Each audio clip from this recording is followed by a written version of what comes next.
folks, welcome.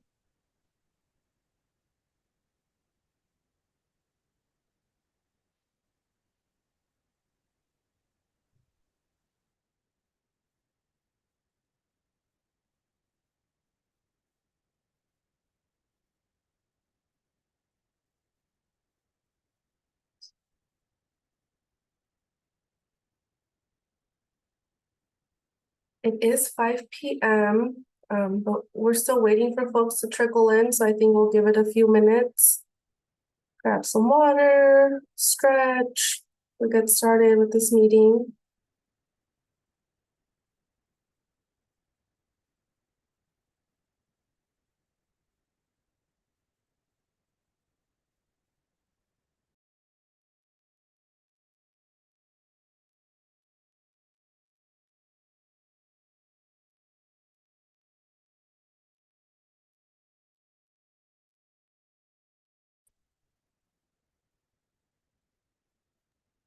Welcome, folks.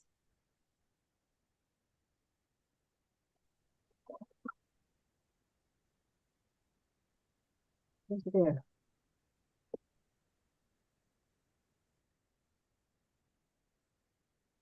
right, Sarah, Rocio, what do we think? Should we get started? Or should we wait for folks?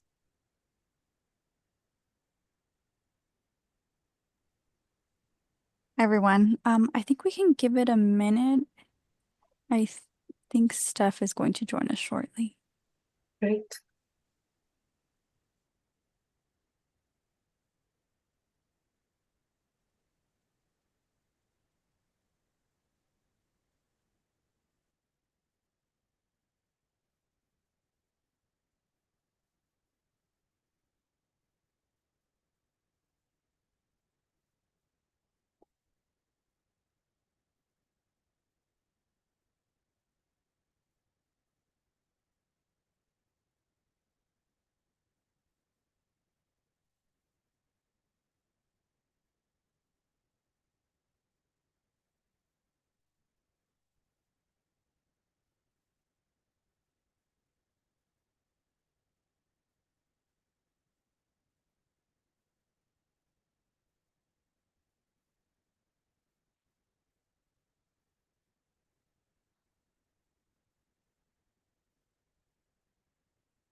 Hello, everyone. How everybody doing on a Wednesday hump day? Doing nicely. Hi, Douglas. How you doing, everybody? Been a long time no seen. Yeah, we're happy to have you here. Welcome back. Thank you.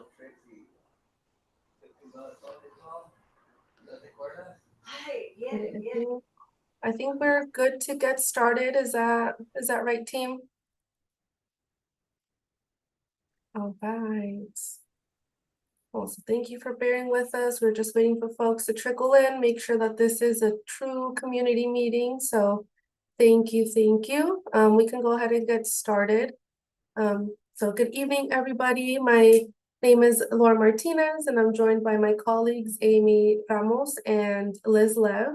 And we are so excited to be your facilitators for this evening. And we want to welcome you to your 61st CSC meeting.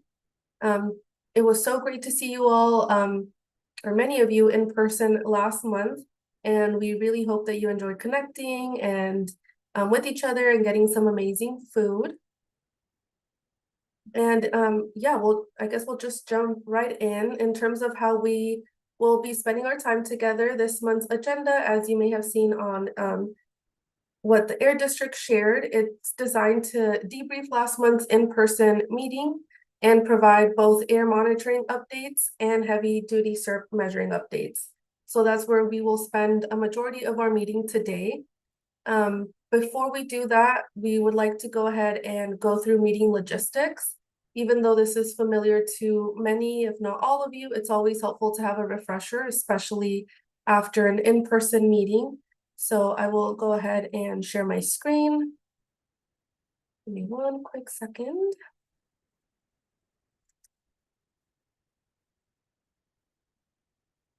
All right. Can you all see that screen? I see a thumbs up. Thanks, Rocio. So before we get started, please go ahead and mute yourself. That just helps the meeting go a little smoothly as we're going through these housekeeping items. And members of our team might go ahead and mute you as well. Make sure that your full name and organization are showing as your screen name. And folks from our team will also be doing that as well, just to make sure that everyone is named correctly. So when you do raise your hand or type something in the chat, it's reflected accurately. To change your screen name, please click on the top right side of your picture/video. So you'll see these three little dots. You can click on that, click rename, and rename yourself. CSC members, please use the naming convention CSC-first name, last name. And residents, please use the naming convention R-first name, last name if you are a resident. All other participants, you can use your first name, last name, and affiliation. And here's a quick example for that. For the Air District, CARB, and P for the general public. And again, the meeting host may update your screen name during the meeting, and it is really important for your name to be accurate for attendance tracking and for the stipend program. If you want to link your phone audio to video, all you need to do is click this little caret on here. Next to the unmute button, you click switch to phone audio and it'll help prompt you to the conference options, and you can either click phone call or call me, and you can do it that way. Do you see something in the chat? Again, please update your screen name. CSE members, first name, last name, residents, first name, last name, and all other participants use first name, last name, and affiliation. And reminder, having the right screen name is important for CSC member attendance tracking, and the stipend program. And if you need support, please flag myself, Amy, or Liz, and we are happy to support you to rename you. And we may also message you in case we have any questions. Again, just want to make sure we capture everyone's name correctly. Quick virtual meeting etiquette, please stay on mute unless you are speaking or planning to speak, and you can use *6 if you are participating by phone to mute and unmute yourself. To raise your hand, you can use *9 if you are participating by phone, or you can click on the screen, you can raise your hand. And residents in the stipend program, you should stay for at least 75% of the meeting to be eligible for a stipend. So that's 90 minutes of a 2-hour meeting. And please state your name before sharing a comment to allow for smooth interpretation of our conversation. So it just helps track if folks are listening via phone, if folks just, transition from person to person. In order to have a productive discussion and respectful dialogue, we hope to help achieve the meeting goals by focusing on solutions, opportunities, and productive dialogue. We will let everyone participate by stepping up and then stepping back. We will be civil and respectful. It's okay to disagree, but please be respectful, empathetic, and civil. And stay on point and on time. Please keep comments brief and to the point. This will allow enough time for everyone to participate. And please attack the problem, not the person. Respectfully challenge ideas or outcomes, never attack the person, and honor every person's humanity and dignity. And we will seek common ground by building consensus and finding shared values that will help achieve the best results. And you're all amazing at that. And if we do step in and, just highlight that we're not attuning to our group agreements, we will do that. And we also welcome you to do that as well, because this is a community meeting. It's your community meeting. So if you ever see someone not adhering to these, we definitely welcome you elevating that to us. Our agenda for today, we will be going through welcome and introductions, which is what we're partaking in now. We will review the action items tracker, talk through the in-person, and do a quick little debrief. Then we will transition to the air monitoring update, the heavy duty cert measure update, and we'll do our general standing updates, wrap up next steps, and public comment. So again, the majority of our meeting will focus on that air monitoring update and heavy duty cert measure update. Let me stop sharing my screen. All right, so yeah, with that, we'll pass it to Stephanie from the Air District for some welcoming remarks. Hi, good evening, everyone. I hope you're doing well. My name is Stephanie, and I am the Director of Community Strategies and Resources here at the Valley Air District. I just wanted to echo Lada and say that it was so nice seeing you all at the in-person meeting, and even nice to meet. I think in a lot of cases, we even met some family. I know I met Jennifer's son. And Everett, I know your wife and granddaughter were at the meeting too. So it was so nice to see you, so nice to meet your families. And also huge thanks to Everett for doing such an amazing job co-hosting. And thank you all for engaging in that meeting. We had such a great time.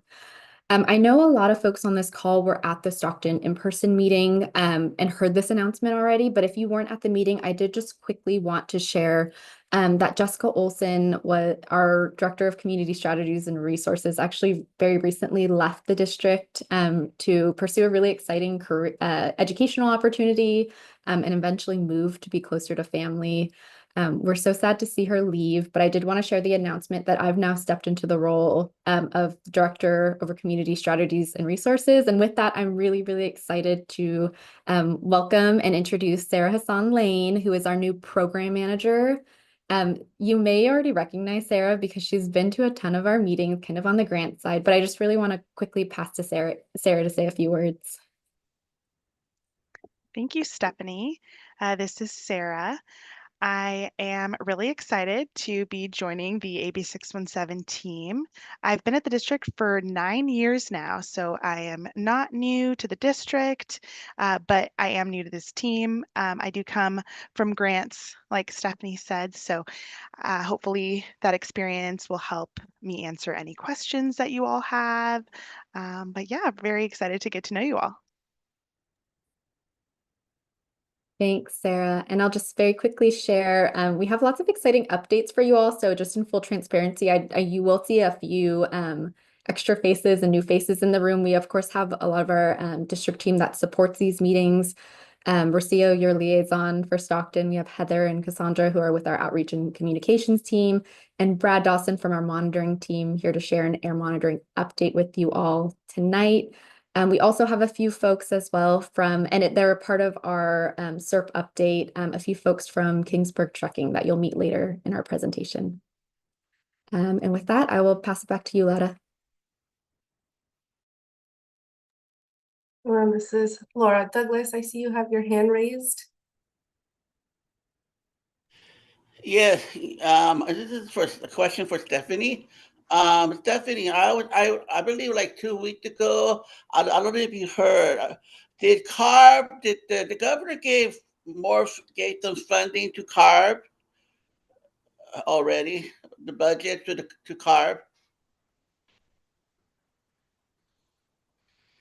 This is Stephanie. Is there a specific program that you're thinking of?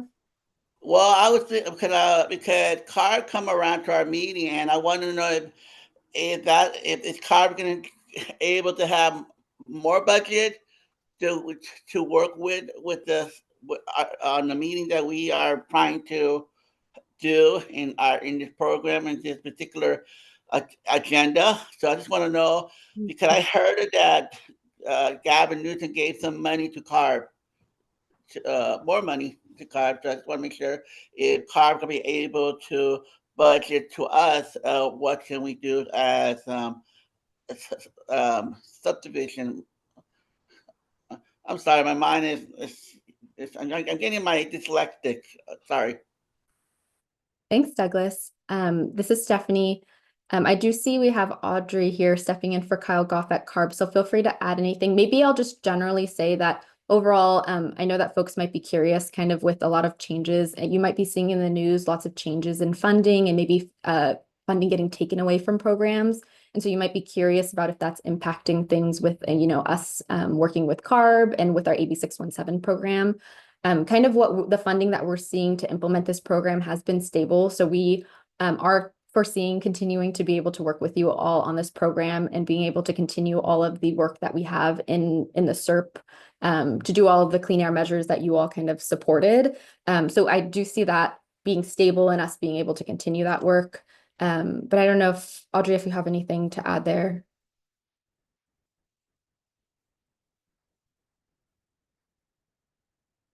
Sorry, I lost my screen there for a second. This is Audrey. I would mostly echo what you've said, Stephanie.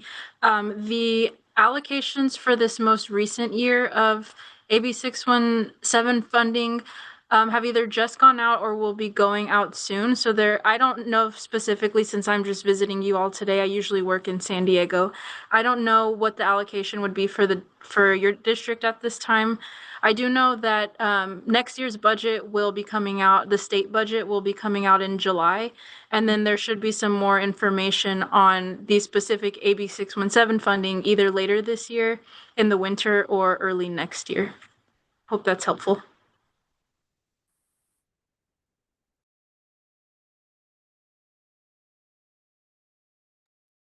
Everyone, this is Laura. Yeah, thank you, Audrey. And yeah, I think we'll continue to monitor that, Douglas, as we go on. And if you have that same question, you can definitely bring that back in future meetings as well.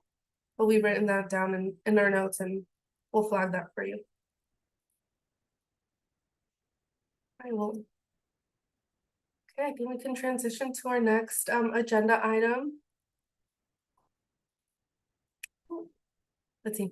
Sorry, lost my train of thought there. But yeah, thank you, Stephanie, for your welcoming remarks, and congratulations stepping into this new role. We're looking forward to continuing the work with you, and welcome to Stockton, Sarah. We're excited to bring you along and show you the great work that Stockton's doing and the amazing residents that we have here and their advocacy for clean air. So welcome to Stockton. Congratulations to both of y'all. Thanks, Everett, for sharing that. Congrats with Steph and Sarah. At this time, we'll spend a few moments reviewing the action items tracker. As you all are familiar, this action items tracker is a tool that we use. Sorry, I keep getting a notification about my language. It's English. Okay. So at this time, we'll spend a few moments reviewing this action items tracker. This is a tool that we use to help develop transparency and accountability between the Air District and the community. And the Air District continuously updates this tracker to ensure that your voices are heard and progress towards implementing your suggestions are being made. As a reminder, at the end of every meeting, we share action items and encourage members to add any action items that should be tracked. And as Rocio provides updates, please feel free to ask for clarification. And with that, we'll pass it to Rocio. Thank you, Laura. This is Rocio. Everyone, just want to echo what Laura and Stephanie were saying. It was so nice to see everyone in person at last month's meeting. I know I had a lot of great conversations with folks here. But super excited. Always look forward to those in-person meetings. I'll go ahead and share my screen so we can get started with the action items. Okay, can folks see my screen? See Yes. some head nods, thumbs up. Thank you. So today we have action items in the pending and completed section. So I'll go ahead and get started with the ones in pending. And so at the last meeting, there was lots of great engagement from folks at the heavy duty measures. And so there's a few things that we took note to follow up on, including following up with Sunrise Sanitation to inquire if they're interested in more heavy duty charging infrastructure. We also took note for the district to design a timeline and work backwards for when a partner would need to be in place to use the heavy duty charging infrastructure. And we also took note for the district to explore if the heavy duty truck businesses were interested in taking advantage of the EV mechanic training. And so with all these three action items, the district is looking into these requests and we'll make sure to get back to the CSC when we have more updates. And moving along to the completed action items. So one of the action items that was noted at the last in-person meeting was for the district to look into and see if there's any public meetings that are currently happening for bike paths. And so we went ahead and reached out to the city of Stockton, and at the moment there is no meetings dedicated to the bicycle master plan. However, folks here, if you're interested, you can get information about upcoming public meetings by subscribing to Ask Stockton. And I went ahead and included the link right here. So if you just click on this link, you can go ahead and sign up to get notifications for any upcoming meetings regarding the bicycle master plan. And moving on to the next action item, the district to present and share success stories from the heavy duty measures. And so we will be having an update on that in today's meeting. And the next action item was for the district to follow up with the CSC to share the coupon code for the residential air filters. So in the April standing updates email, we did go ahead and share that with folks. But if you would like to see that again, just feel free to reach out to me and I'll be more than happy to share that with you again. And then moving on to the last action item, for the district to share with the CSC some flyers for the upcoming lawnmower exchange event. And so we did go ahead and mail that to folks. And again, we'll also be sharing an update on the lawnmower exchange event later on in today's meeting. And that is the end of the action items. I'm happy to pause here and see if anyone has any questions on any of these.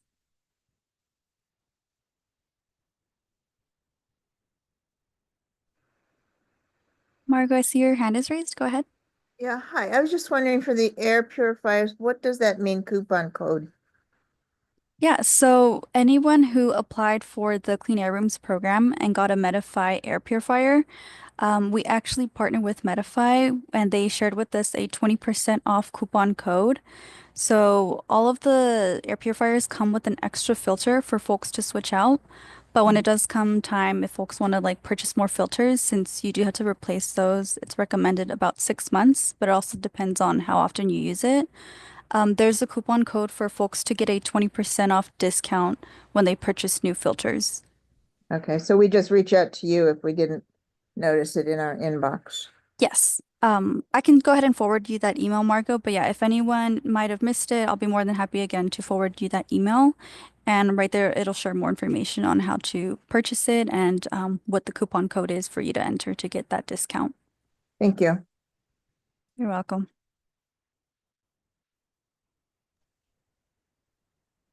This is Amy. I'm not seeing any more hands raised or comments in the chat. Anyone else have any questions or comments about the action items? Will we be giving away the air filters at the lawnmower giveaway? Great question. And I see Stephanie nodding her head. So yes. This is Stephanie. We will plan to sign up anyone that wants a purifier. We're going to try and get them a purifier at the lawnmower event for sure. Great. This is Margo. I have one more thing to say. One of my friends saw the notice on Facebook that I believe the Air District has put out. There was some disappointment because people outside of the boundary don't qualify. And I was told that the Air District was not answering calls, but I said that doesn't make sense. I think they always answer calls, but perhaps they were just notified that they were not within the boundaries. I don't know. This is Stephanie. I'm happy to start, and Heather, feel free to add anything that I've missed. Thanks, Margo, for letting us know. And I hope that, yeah, some of you may have seen some of the outreach we did for this event. It does become difficult because the way that I think social media works, sometimes it's hard to exactly get the boundaries in which, can qualify for the program. We tried our best to do kind of a more contained outreach, but I'm sure that as you've noted, Margo, that there were some folks that might not have qualified. But if that was the case, they should have gotten a kind of follow-up call. If they did try and apply into the system, they should have gotten a follow-up call from our partners at Valley Can to let them know that they didn't qualify. And yeah, I'm not quite sure who your friend reached, but if your friend still wants to talk to someone, we are more than happy to talk to them. So please send them our way. Okay, I'll do that. Thank you. Yeah, thank you. Thanks everyone for asking those questions, and thanks Stephanie for clarifying and providing some clarity there. So this is Amy. Just want to say thank you to everyone who attended our in-person meeting. It was so great to be able to connect with you. You know, just being in person provides a different and a unique space for us to get to know each other a little bit more and to dig deeper on the topics that we discuss. At this last in-person meeting, we had an opportunity to hear from everyone. You had your questions answered. People were able to get prizes that we raffled, have great food. But we always know that there's also ways to improve how we coordinate and how we implement in-person meetings. Given that we only meet once a year, it's really important for you all to provide us with some feedback. So for those of you who attended the in-person meeting, as you reflect on your experience, what are some things that you think we did well, and what are some things that you would like to see incorporated into future in-person meetings?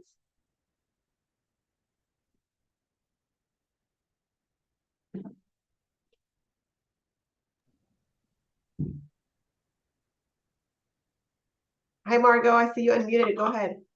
Hi, yeah, I thought the little table discussions were really good. I didn't get to all of them, but I just really they covered quite a lot of ground. Thank you. Thank you, Margot. This is Amy. I'm wondering how you all felt about, since you brought up the table discussions, how you all felt about being able to kind of choose and pick which table you wanted to go to. That was the first time we tried it.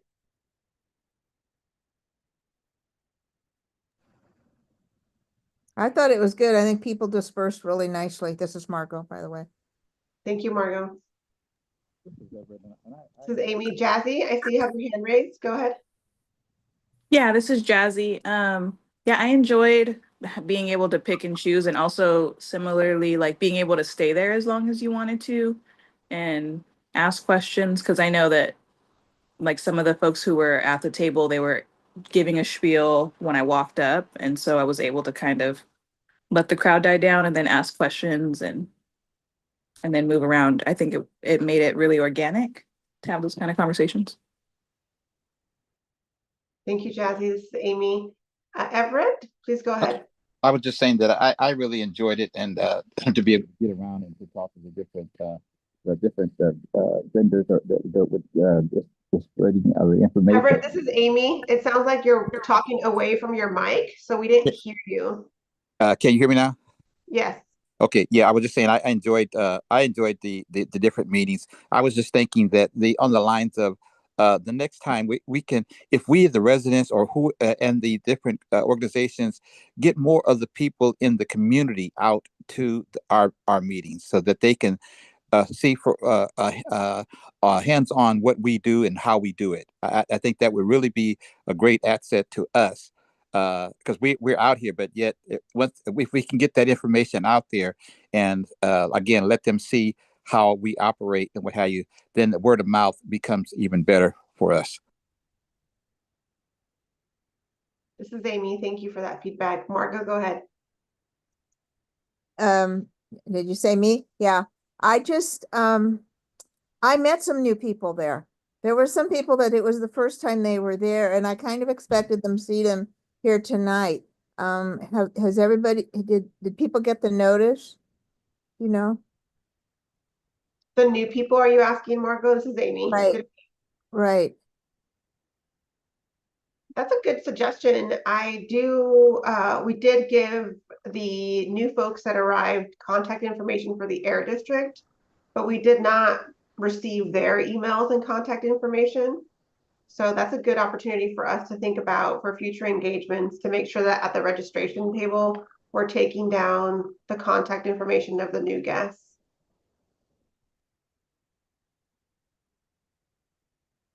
Douglas, go ahead. Yeah, I totally agree with you, Amy. I got to live and learn. I definitely think that it's more important to receive someone else's information so you guys can send the link, the everything, the information. Because people will say yes, yes, yeah, and they're not quite not sure what they're going to get themselves into, you know. So I definitely think that, and also we need to be selective and be careful of, I know, within the boundary, bring new people, because we don't want to have any, like people are having an attitude. "Oh, how come why you have a division separation between those beings? It's Stockton and Stockton, no matter what it is. You know what I mean? So I think we need to be, yeah, like you said, transparent, but at the same time, try to select people within the boundary. That's all. Thank you. Thank you, Douglas, and thank you for that comment. I really appreciate it. We miss seeing you in person, Douglas. This is Amy. Any other comments, any feedback? And if you think of something else at another time, please do feel free to reach out to the Air District or to us to provide that feedback.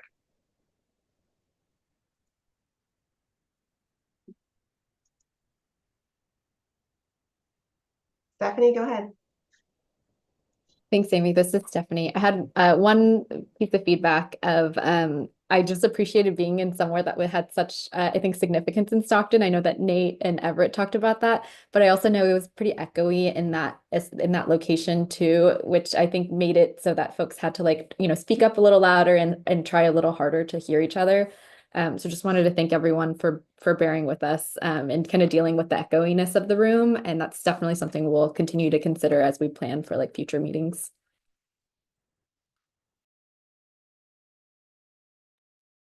Thank you, Stephanie. This is Amy. And again, just want to express my gratitude for being in the same space with everyone. It's just so different to see everyone in person. I know Nate was celebrating a birthday, was in high spirits, and it was engaging, and we just had a lot of fun seeing each other, catching up, and having great food.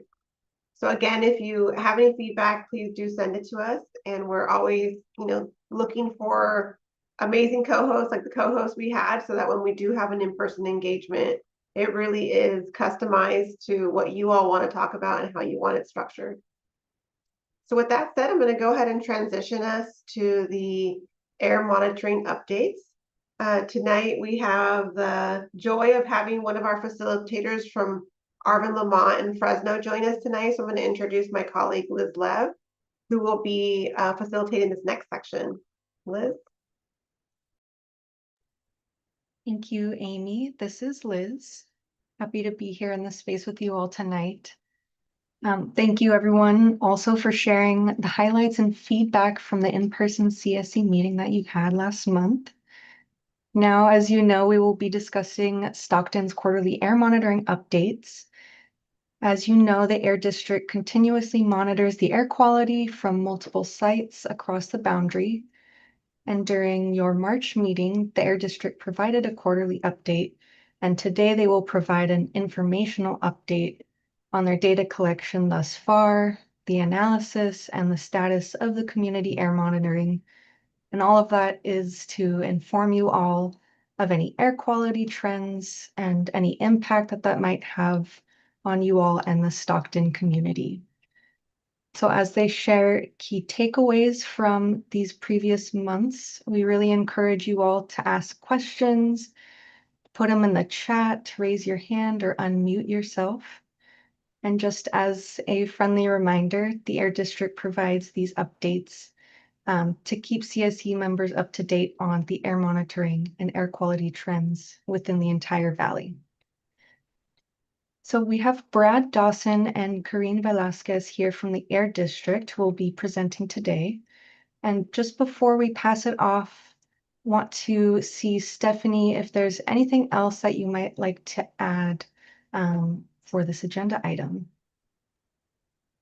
This is Stephanie. Nope, you put it perfectly, Liz. This is just our regular commitment to you all. We are constantly, of course, doing this local monitoring for you all to have access to this data real time. But we, of course, are committed to also looking back on this data and providing you all an update of what it looks like. And so appreciate Brad and his team for putting this update together, and I'll pass it to him. Awesome. Thank you, Stephanie.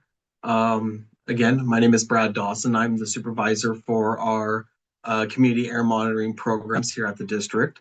Unfortunately, Corinne is unable to attend, so I got this full meeting all to myself today. So I'm going to share my screen real quick, and hopefully this all works well. Are we all seeing my screen now? Perfect. Yes. So we're going to be going over again the Q1 of 2025, January through May, of all of our air monitoring data, and kind of explaining what we've seen and some new changes to the network as well. Yes, I want to resume the slideshow PowerPoint. Thank you. Oh, okay, there we are. It's popping up errors on my screen already. And it's not advancing right here. Okay, just a refresher. This is our community implementation status plan for the Stockton. Want to make a note that there has been some changes. On March 4th, we were successful in deploying the PM 2.5 monitor at the Taft Community Center. So now that data is streaming live, as well as all the rest of the sites to your community portal. We are still working with the city of Stockton and other officials to try to get some type of monitor into the Van Buskirk and Conway Homes community area. So we're still committed to try to get something out there, and we're still working on how we can achieve getting something out there. There we go. Also wanted to highlight at the end of April, we were working with the Port of Stockton. We had some logistical issues and some contracts that we had to work out, but we were successful in getting our mobile monitoring van deployed over at the Lindley House that I think everyone in this community is familiar with now.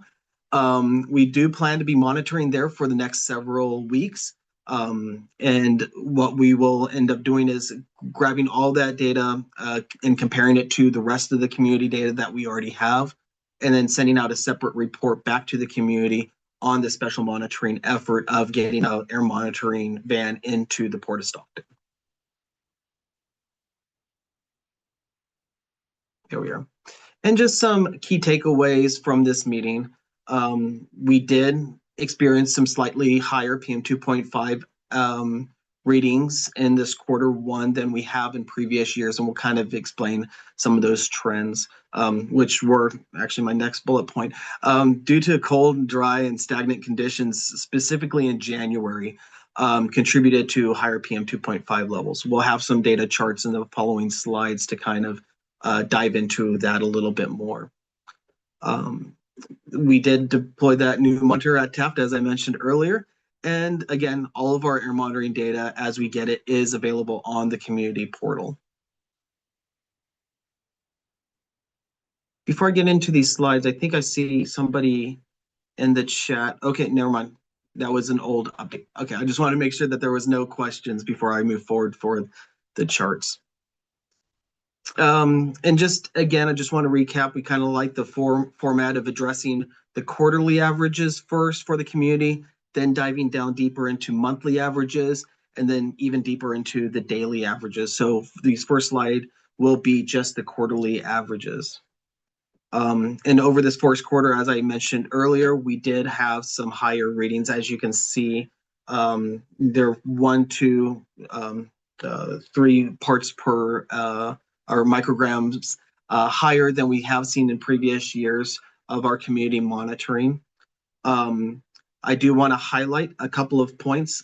San Joaquin Fairgrounds, they lost power and they actually had to change their transformer. And so we actually had a lot of data lost. So that average is actually kind of artificially high because we did not get to average in the cleaner months of later February and into March, unfortunately. And also, Taft Community Center looks really clean because it only has data since early March. So it didn't get to experience any of the higher pollution that we saw in the January month. So those are two little outliers that you kind of see on this chart, but I wanted to make sure I explained the reasons for those drastic changes.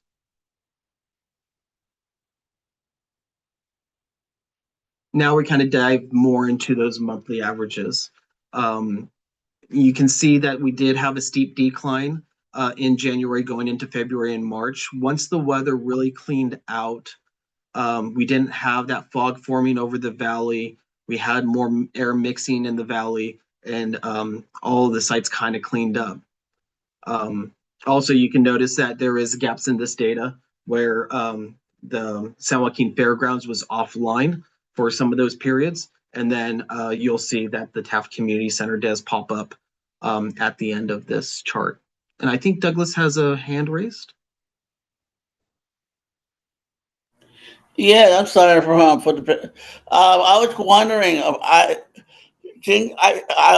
kind of questioning why this chart is so low compared with from February to March because it's the rainy season. How did it be high? It's kind of like it's very. I thought usually the rain usually kind of clean the air, clean the whatever the monitor of that. Do you remember what month? What did it rain or to get We the? experience Yes, we experience more of the air mixing.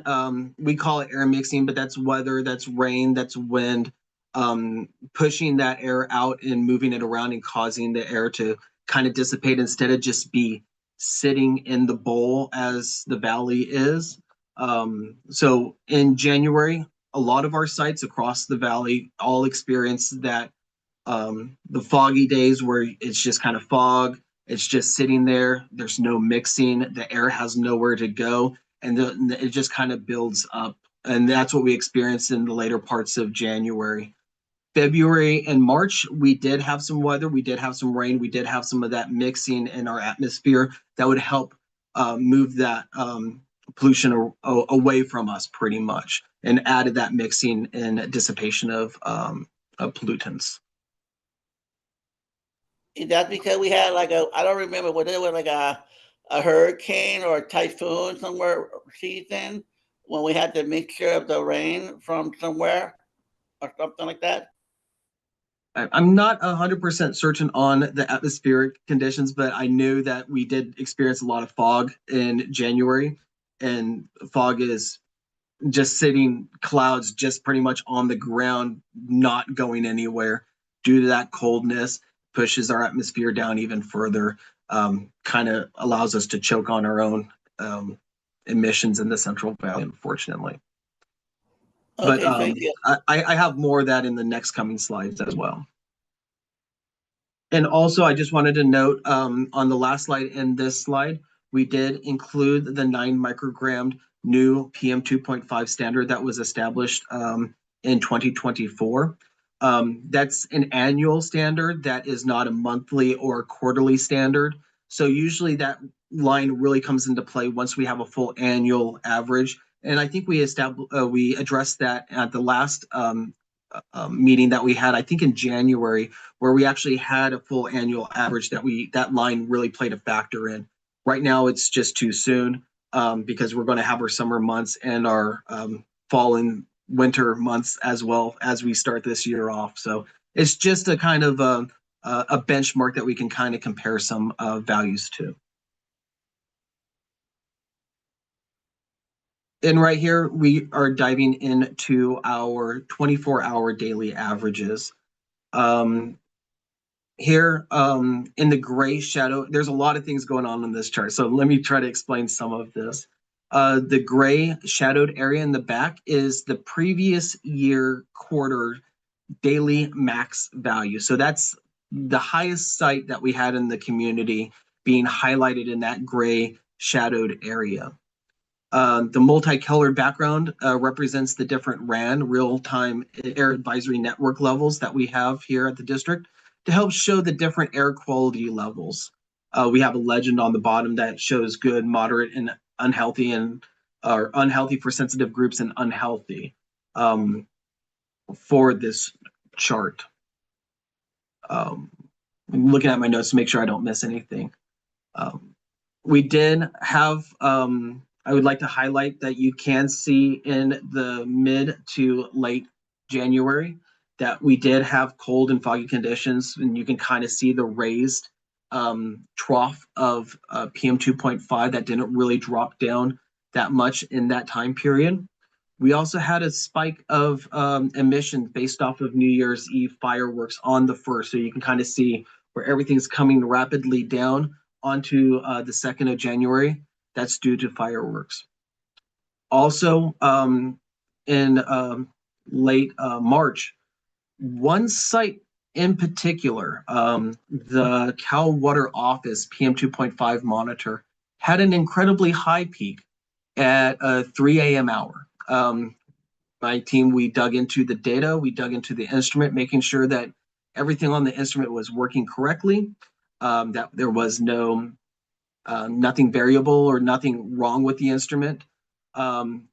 We couldn't really figure out why we saw this high peak, but we confirmed it was a valid hour. So we wanted to make sure that we highlighted it here too, because there are episodic events that occur throughout sites in the valley.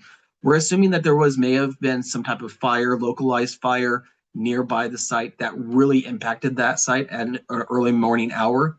But after that, it dropped off significantly. However, because it's an hourly average, that really large peak increased its overall daily average. And with that, I think that's the end of my slides. I'm going to hand it off over to Cassandra, I believe in OC, but I wanted to take a moment if there's any other questions on some of the data and some of the updates that we've had in the community.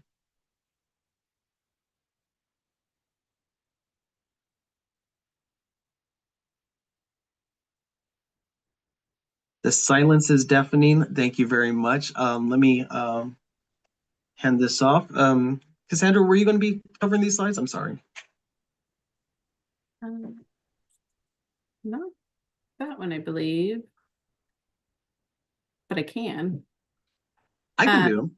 No, I can totally do them. Okay. No problem. All right, guys. So this is Cassandra. It's great to see you guys. So we're going to talk about how the district can make sure that the community knows what we expect during when air quality deteriorates. And ways we communicate this information is by releasing news releases.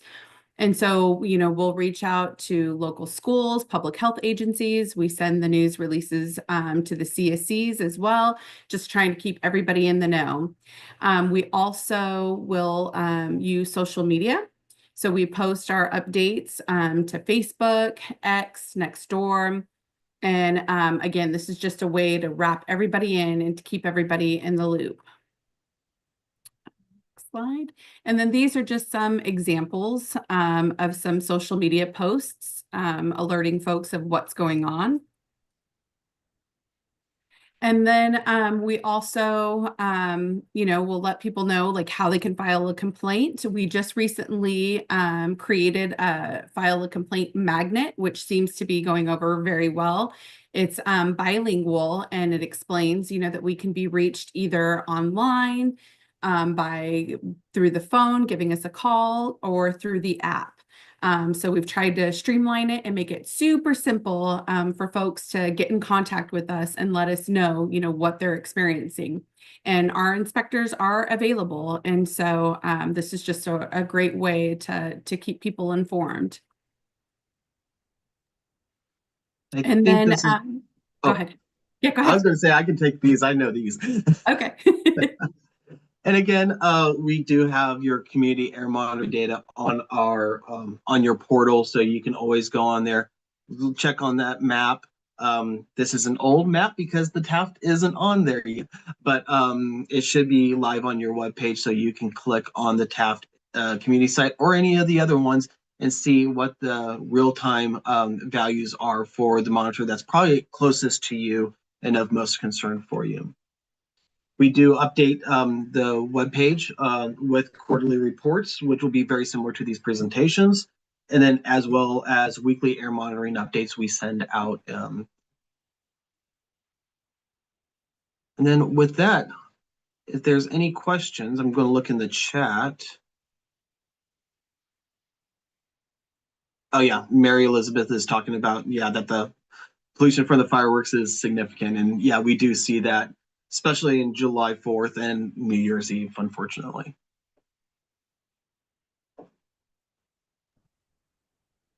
Thank you so much, Brad. This This is is Dr. Liz. Farrell. I'd like to know, Yeah. are you able to do a tour with some of the person that would like to visit the site of these monitors? This is Stephanie. Thank you so much, Dr. Farrell, for your question. I know that you had brought it up to Rocio earlier, and I think that's such a fun idea. We will work with our team for the sites. Sometimes it depends on, sometimes we have to get special permission to get the monitor on the site. So I can work with our team to see if that might be possible to have kind of public visitors like go onto the site and see the monitors. So we'll follow up on that and get back to the group.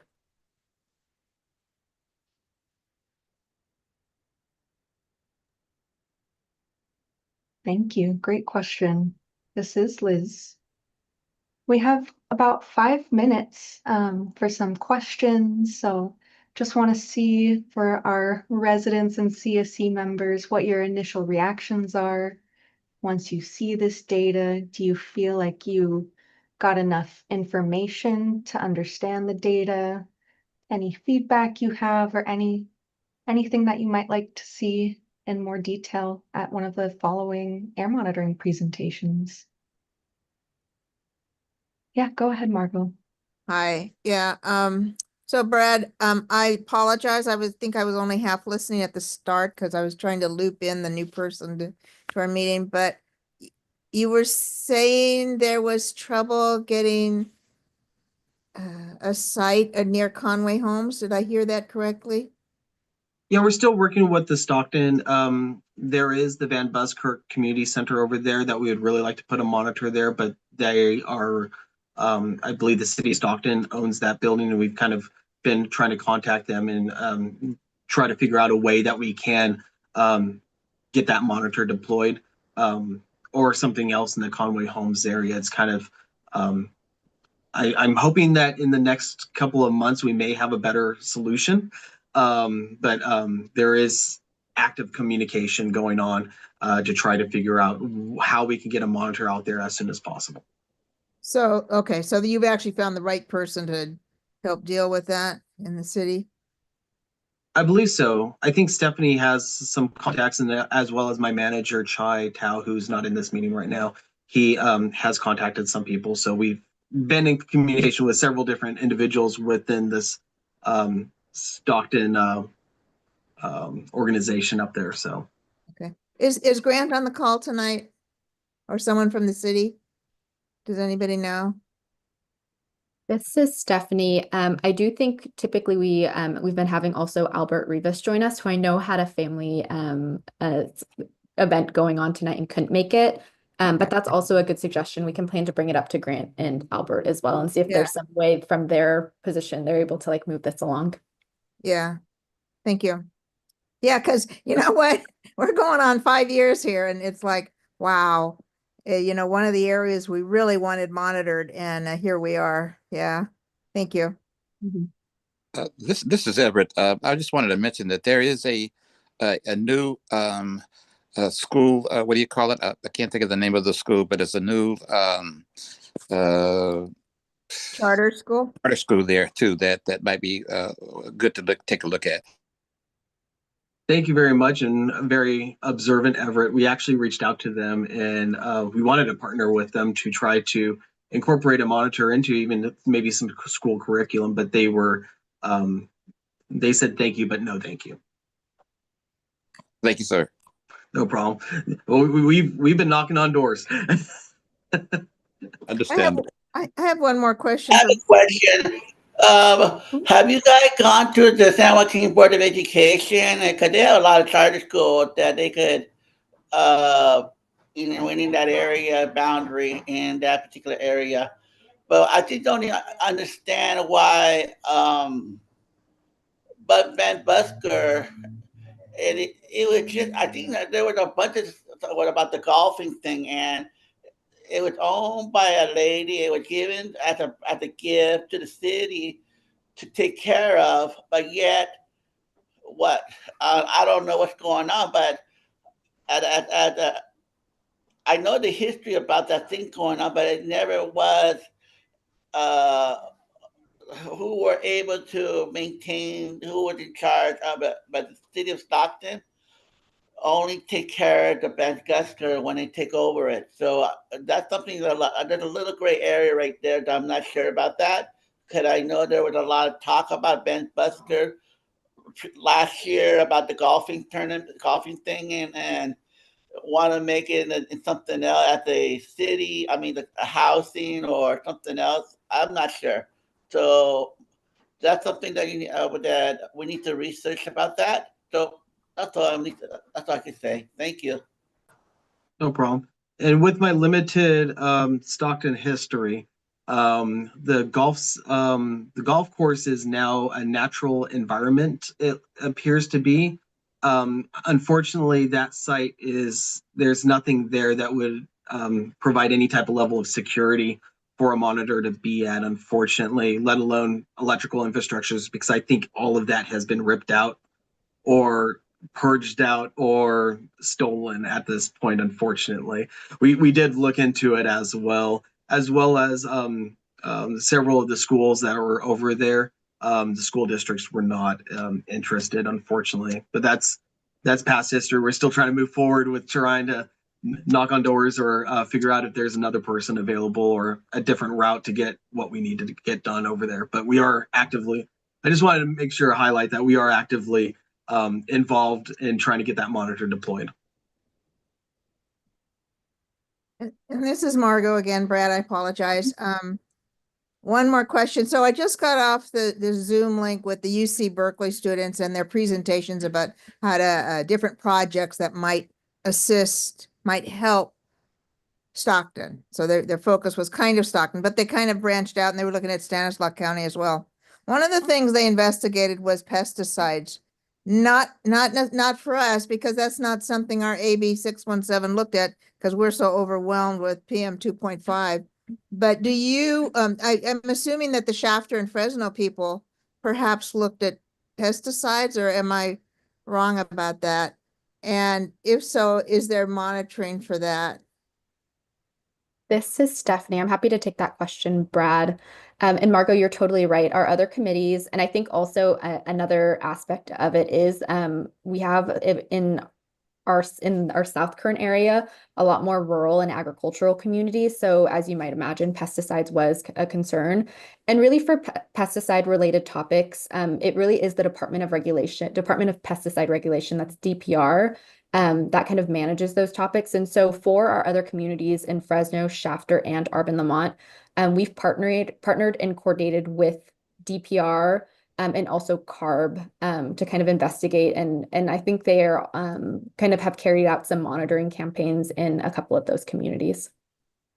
Can you share those links with us, perhaps, just to see if, I know we're beyond that as the AB 617, but perhaps as a community, we could ask that entity to look at our situation too. Yeah, I can certainly follow up with the group. There's a very dedicated group of folks from DPR that are super aware of AB 617 and are really engaged. So I'm happy to pose that question and have them follow up with some resources. Thank you. Great. Thank you. Great questions. I see just one more in the chat from Jazzy. A general curious question: is there an influx of trucking from agriculture during the spring, and does that impact past or current quarters in the report? Not certain, to be frank. Something that we haven't really looked at. I don't know the trucking patterns specifically through our air monitoring sites. It'd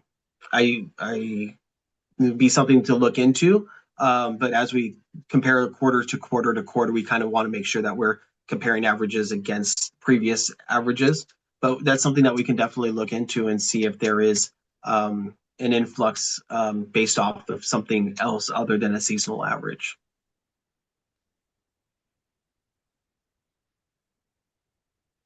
And then also, Nate, I saw your message, and thank you very much for those that insight as well.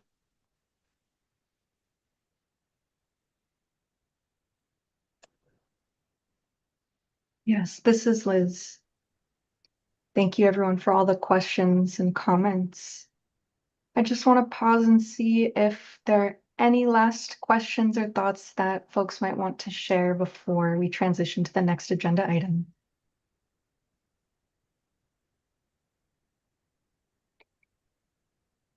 Okay. Well, this won't be the last time you have an opportunity to chat with Brad and his team at the Air District about air monitoring. And just want to thank you, Brad, for being here and presenting this information tonight. Absolutely. Thank you very much, everyone, for listening to me. Thank you, Brad. And at this time, I will pass it back to my colleague, Laura. Everyone, this is Laura. So yeah, thank you all for your engaging conversations, your questions, and as Liz mentioned, it's not the last time you're able to ask that, so we welcome that throughout the meeting. If something pops into your head, definitely type that in the chat. So as we mentioned earlier, another part of our agenda today is that heavy duty CERT measures update, and we'll now be transitioning the conversation, and we'll be going through Stockton's heavy duty CERT measure updates. And as a refresher, at the April in-person CSC meeting, CSC members were able to participate in a gallery walk that we heard was well received from folks. So we love to hear that. So thank you for that feedback. And we received updates on various measures, and one of them was the heavy duty measures. So today the Air District will provide a more in-depth informational update on heavy duty measures, including truck replacement, infrastructure, and switch locomotives. During the Air District's presentation, we'll also be hearing from Wes from Kingsbury Truck Center, and they are a local partner that is also doing great outreach in the community to get residents to participate in this heavy duty truck program. As the Air District shares key insights and as we learn about the work that Kingsbury Truck Center is doing, we encourage you all to ask questions via chat, raise your hands, raise your Zoom hands, and unmute yourself. So with that, we'll pass it to Stephanie from the Air District to go through the presentation with you all and provide any additional context for this next agenda item. This is Stephanie. Thank you so much, Laura. And kind of like Laura shared, this really came out of, I think, over, especially from the in-person meeting, but I think over the past few meetings, there have been some questions about some of our more heavy-duty type measures. So I'm going to plan to give some updates about a few of them and just also kind of a little bit of follow-up from some of the suggestions you all provided at the in-person meeting.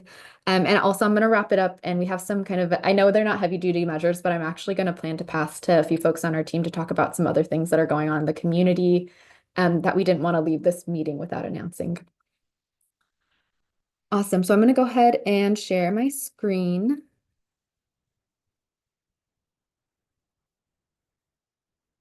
Can everyone see that? Perfect. I didn't know we've shared it already, but I do just want to thank everyone again for the in-person meeting. We take a lot of pictures when we're there because we like to remember them, and we like to put them in cool reports and things to share with like external partners, with CARB and all those fun things. But I just wanted to make sure to bring them back and just share them with the CSC as well. We have in this picture, of course, Everett co-hosting, some of our table rotations as well. If anyone ever wants any of these pictures, please just let us know. We're happy to share them out with the committee because obviously they're your pictures as well.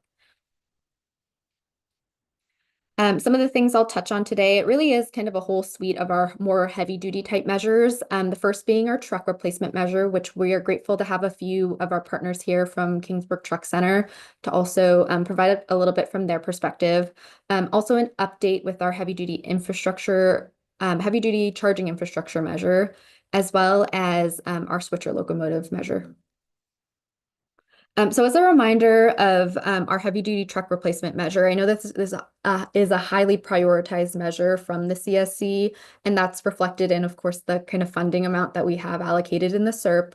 There was $10 million originally allocated in the SERP. And I think kind of as we've progressed, I know that we've discussed a lot and had conversations about some of the challenges that we continue to face implementing the measure and kind of how we're coming on some of the liquidation deadlines of some of these funds soon.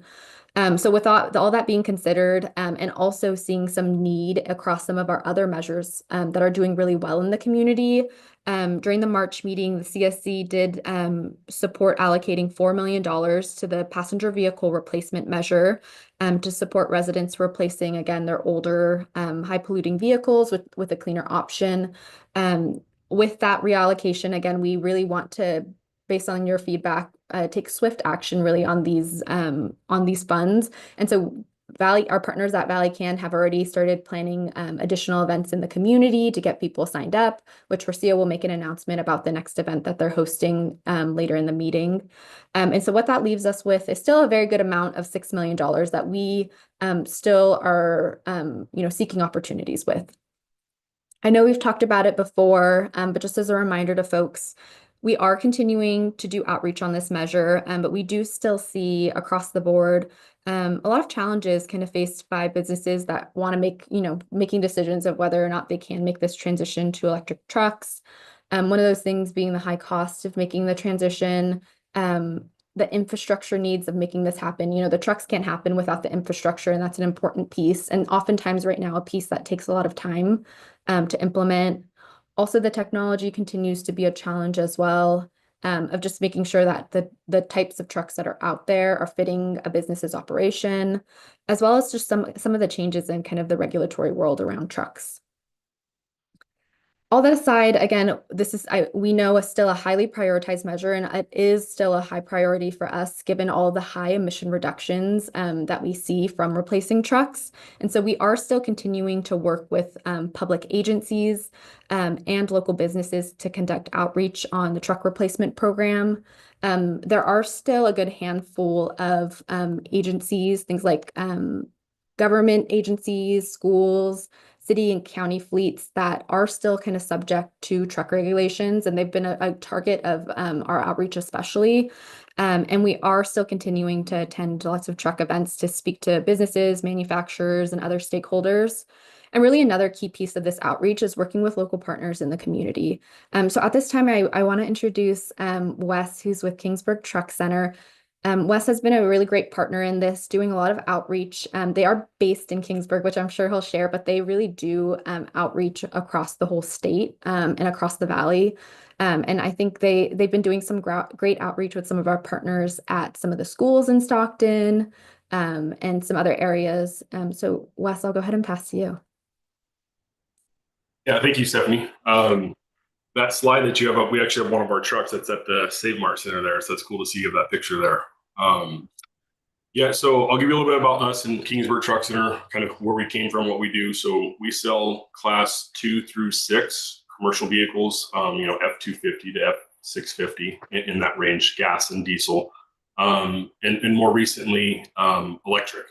Battery electric. I haven't touched on the hydrogen space yet. It's kind of, that's a little further out than BEV, but yeah. So Janine asked me a couple months ago, maybe 2 months ago, to kind of look at the Stockton area in the map, and I might share my screen really quick here. And I didn't prepare a slide, but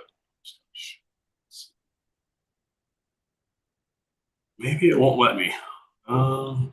This is Laura. Liz, I think your host. Can you share co-host capabilities with Wes, please? Yes, it should work now.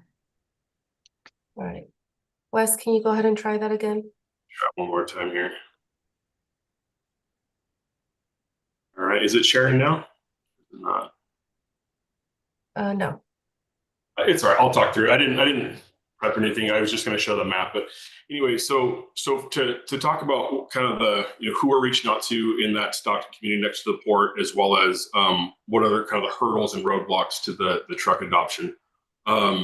So for one, I mean, when we sell gas and diesel, when I sell electric, for the adoption to happen organically, it needs to be either cheaper or better than the alternative. And right now it's not cheaper. It's better in certain instances, in certain cases, but it's very important to be very honest where it works and then where it doesn't work. Because nothing's worse than selling a truck to a customer, telling them that will work, and then it doesn't, and then they spread that news where it doesn't work. So I've been trying to locate in that area certain businesses and certain customers where it can work and flow. So like I said, I drive them up and down the state. I just drove back from Richmond. I delivered 2 battery electric step vans to a FedEx terminal out of Richmond, and the adoption there is happening awesome, where they like it as long as they're getting the vouchers, and that's kind of where the Air Board comes into play. With I mean, Janine's been great. She's helped us write just under $9 million in a grant. So in this Stockton area, you guys have about $6 million. So we're trying to identify customers there. So I have meetings with the Stockton Unified School District on the 14th, and there's about 20 schools inside that area, in the AB617 area next to the port. And I think that the adoption there, where they can use, we're successfully delivering trucks where it works, is nutrition services, where there's a central cafeteria, and then they deliver out to the school lunches. The trucks don't drive a lot of miles, but they do idle quite a bit to either keep the food hot or cold. So that will help reduce your emissions there, as though it's, like I said, not a lot of miles, but the trucks might run, 8 hours of the day, when they're parked, keeping the food warm or cold. As well as, every school district has their own HVAC, heating, plumbing, maintenance facilities. So we also have utility trucks there. So I'm looking at deploying hopefully some utility trucks in that area for the school districts, as well as landscape bodies. So we're working on a body where you can actually drive the electric mower on top of the flatbed truck, like a dovetail flatbed, instead of having a F-150 or 250 pulling a trailer around the yard with a diesel or gas mower. And we're working with a couple different other manufacturers of I won't get too technical, but basically charging the mower off the truck as they operate. So you can drive the truck back to this facility, charge it, and then as you're mowing the lawns and taking care of the fields for the sports complexes, that they can charge the mowers and the blowers and edgers. So coming up with those practical solutions, I think, is key, and then providing that information to the end user and letting them know it's available. I've also looked into, so the city also has parks there. So I think we looked at Victory Park, Lewis Park, Stribley Park, McKinley Park. There's a handful of parks there. And I did get Janine's okay, because the vehicles don't have to be domiciled necessarily in that area, but they have to work in the area. So these vehicles probably won't be parked in the pink area on the map that I was given. They'll probably be parked at like a city yard, but they will be operated in that area. So I think that'd help out, as well as with the adoption. Wesley, you're talking really fast for my interpreter. Her hand is really quickly. I cannot read her writing. See her hand too fast. I'll slow it down for you, Douglas. So sorry. But I was going to say that the city operates a numerous amount of parks in that area, and I think that we can deploy EV vehicles where range isn't necessarily an issue, but runtime on those is, and then they can run the vehicles and charge the electric mowers in the field, as well as it gets hot in the valley, and you can run your AC in your truck all day without having to idle an engine and cool off your staff. So your vehicle per hour. So if you were to run that, let's just say for a 10-hour shift, you'd only lose 20% of the total capacity of the battery, and you can cool off your staff. For battery electric vehicles, because the range is set and they know their routes. So the FedEx terminal that services this area is located in Tracy, California. So they drive from Tracy, and the tough part about this AB617 area next to the port is that you have industrial routes and then residential. So I think if we were to target the FedEx area for some of these dollars for the adoption, you would see that in your residential neighborhoods as they're delivering your packages. And like I said, that adoption is happening organically already with FedEx. Like I said, I delivered 2 trucks today. I think we have 11 more going out to the Richmond terminal. The other end of that spectrum is charging.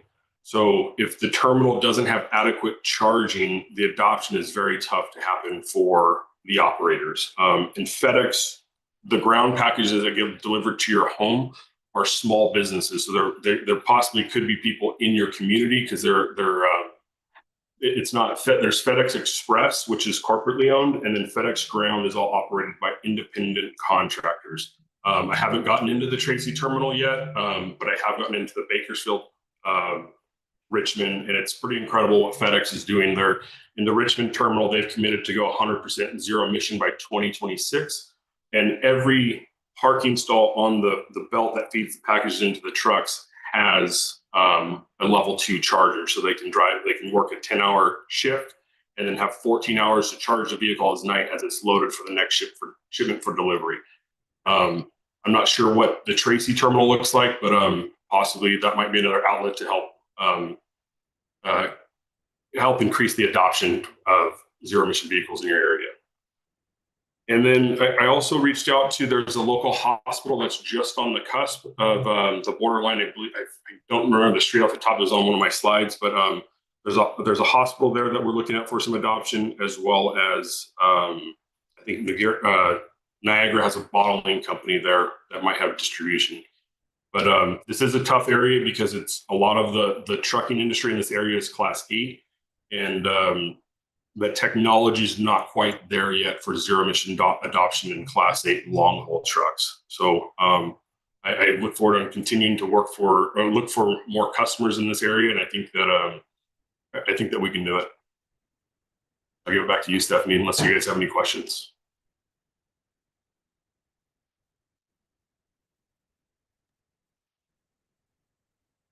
This is Stephanie. Thank you, Wes, for that update. And like Wes was just mentioning, there's a lot of outreach that they are working on. And so as this is unfolding, we'll continue to keep the CSC updated on this progress. And we hope between really all of this outreach we're doing and all the partners that we're involving, that we get some interest in and are able to move forward with this measure. I'm going to pause for another second, make sure there are no other questions for Wes. And Wes, maybe if you, would you mind dropping your email into the chat, maybe for folks in case maybe after this meeting, they might want to, they might think of a question that maybe they can reach out to you. Absolutely. Awesome. Huge thank you for coming and for sharing all the outreach that you all are working on. Appreciate it. With that, I'm actually going to continue on in the presentation.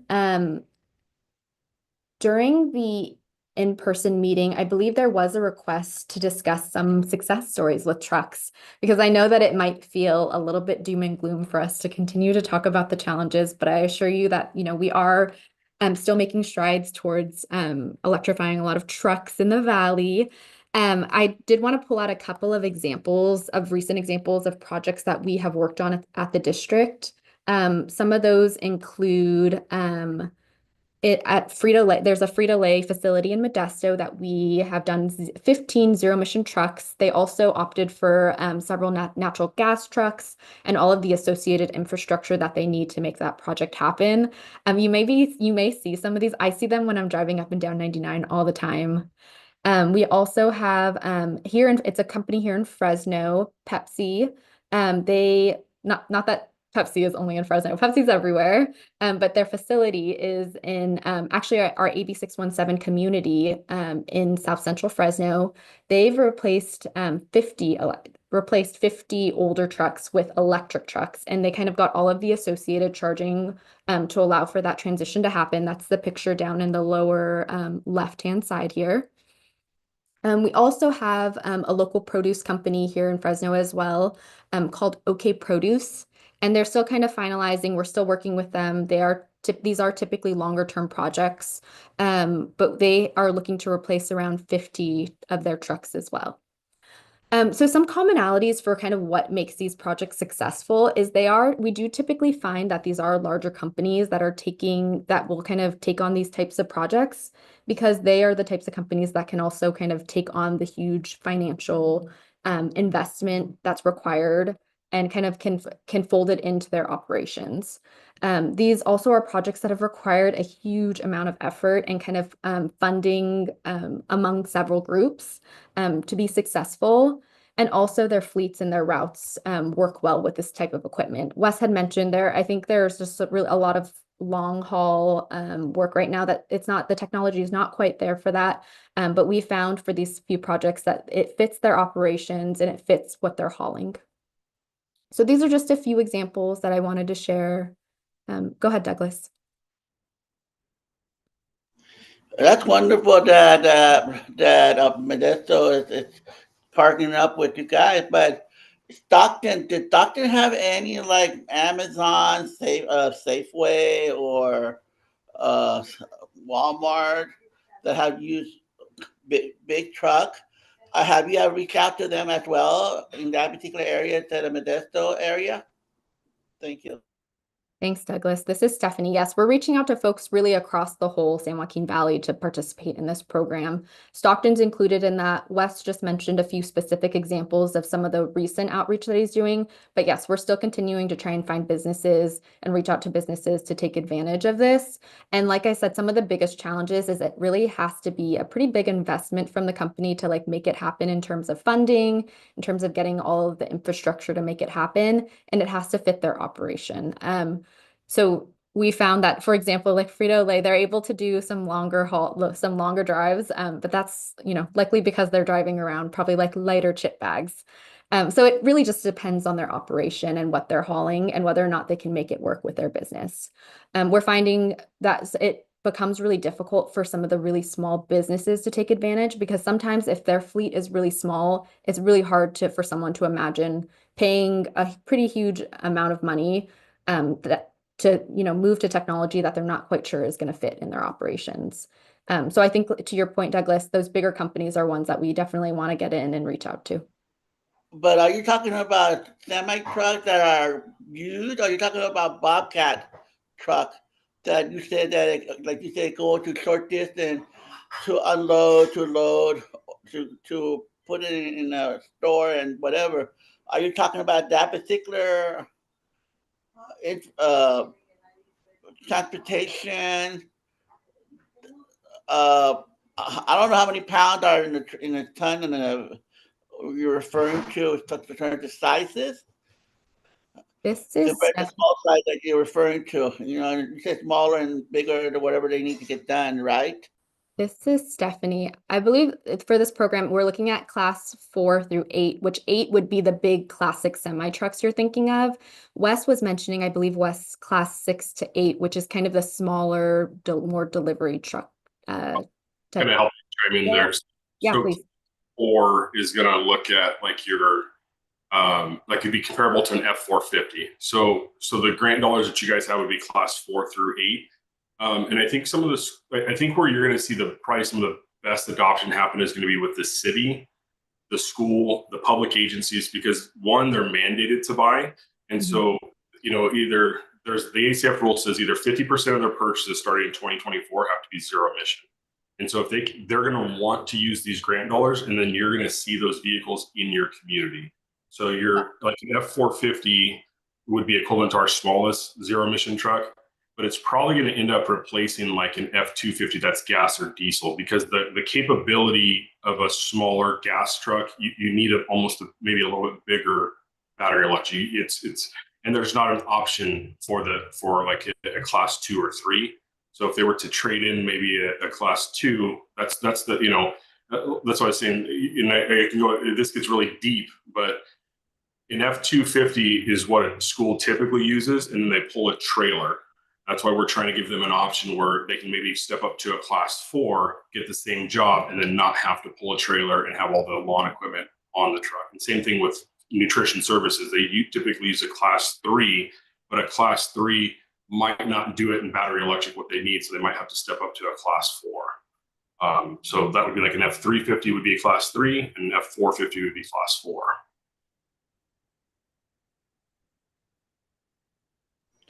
Thank you. This is Stephanie. Thank you, Douglas, and thank you, Wes. Gonna keep moving us along. This is an update on our heavy-duty electric vehicle charging infrastructure measure, which, if you were at the in-person meeting, we've talked about this measure before because we are fortunate that this was a project that kicked off fairly early. But we had in the SERP $1 million allocated to this, and we did work with Sunrise Sanitation, which you all might know more by their not parent company name of Republic Services. That's like your local trash hauler, to install charging infrastructure. There's a picture of that at the facility there to the right. During the April in-person meeting, there were several CSC members that suggested seeking additional partners to install charging infrastructure, so that we are conducting additional outreach to partners about charging infrastructure. And if the CSC is aware of any companies kind of looking to electrify their fleet, looking for infrastructure, definitely please share that with us. And then this is an update on our rail car movers and switchers measure. The funding that we had in the SERP allocated to this was $6.8 million. I know that this was also pretty highly prioritized measure kind of when the SERP was first developed. Back in September, the CSC did support reallocating $200,000 from this measure to support our residential lawn and garden measure, which you all just heard updates about the event that's being hosted because this funding reallocation happened. And again, this is supporting additional replacements and then also an additional mower exchange event. And kind of the update that we had given at the time is back in April of 2023, there was a locomotive regulation that came into place that really limited the time and amount that agencies could provide incentive funding to replace locomotive units. And that we weren't because of that regulation that was about to come into play, or it came into play, we were finding that not a lot of folks, even with the incentive amounts that we could offer, were being incentivized to make that replacement because it was a lower amount. However, CARB is planning on revisiting this regulation in June of 2025, which for us will likely change the amount that we're able to fund. And it likely will mean that the district will be able to offer businesses seeking to replace units a higher incentive amount. So we may find some more participation from individuals for this measure. And so this is an update that while we're still continuing to seek opportunities with this measure, we're going to kind of sit tight and hear about the changes in the regulation in June, and see how that might impact, participation based on changes in the incentive that we can offer. We will, of course, as needed, work with you all to potentially reallocate funds if we see other in-demand measures that kind of need that support.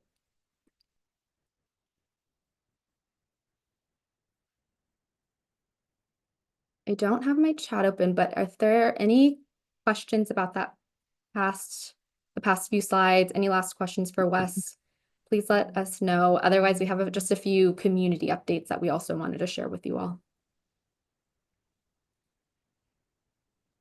This is Laura. There's no questions on the chat. Just some information from Nate being shared. Thank you, Nate. And so for this update, I'm going to go ahead and pass it over to Cass. All righty. Thank you, Steph. Hi, this is Cassandra.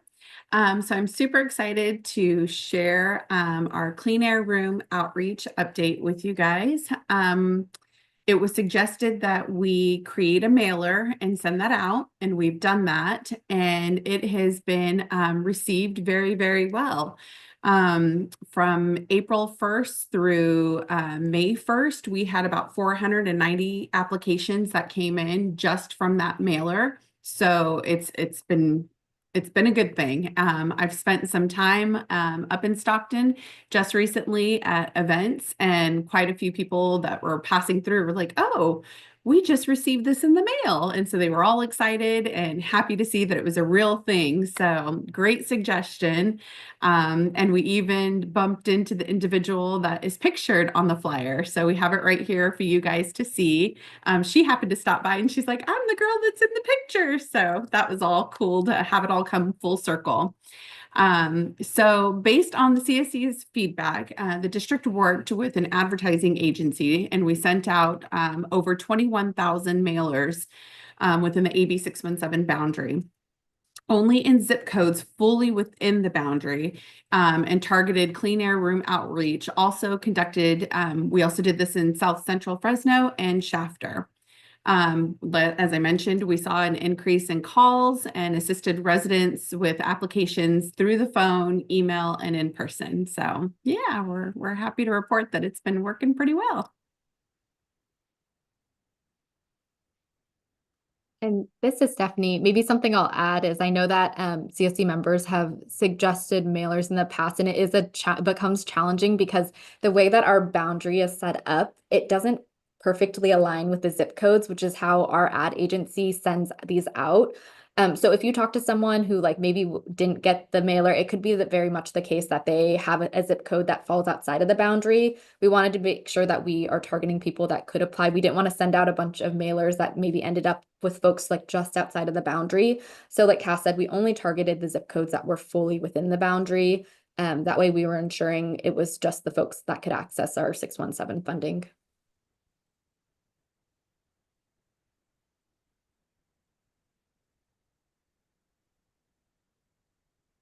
And if there are no questions on this, I'll go to one last update, which we've kind of mentioned a couple of times in the meeting, but I'll pass to Rocio for an update on our mower event.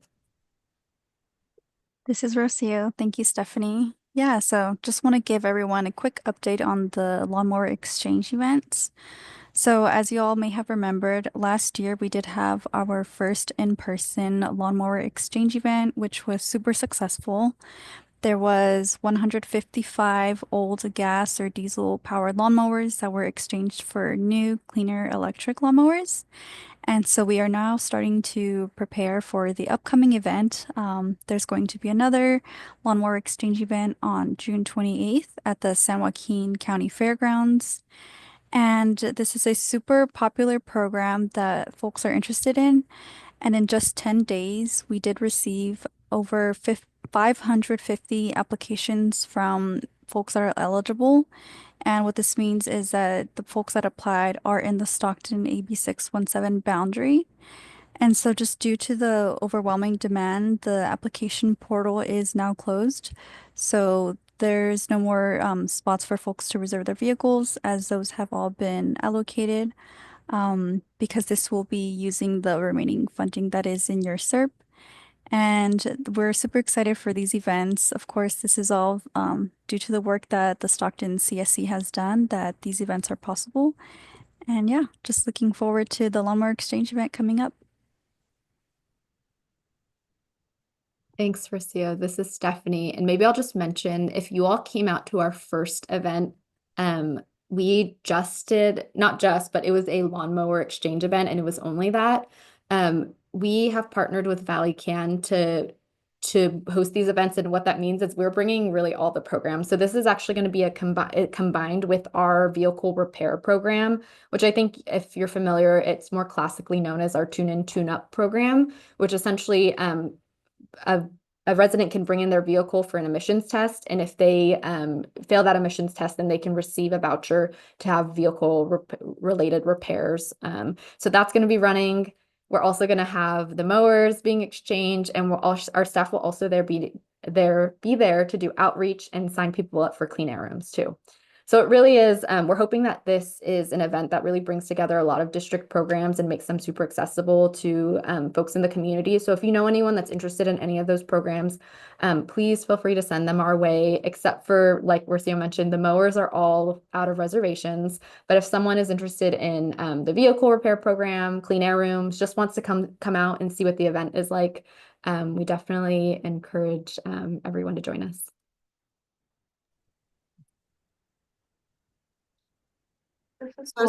This is Margot.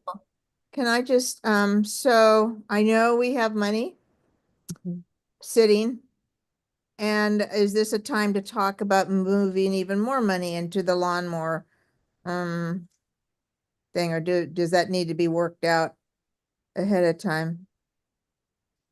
This is Stephanie. We are happy to work with you all if that's the case. I think it could be a good idea because, like I think we've talked about in previous meetings, there is funding in the SERP to allow for this.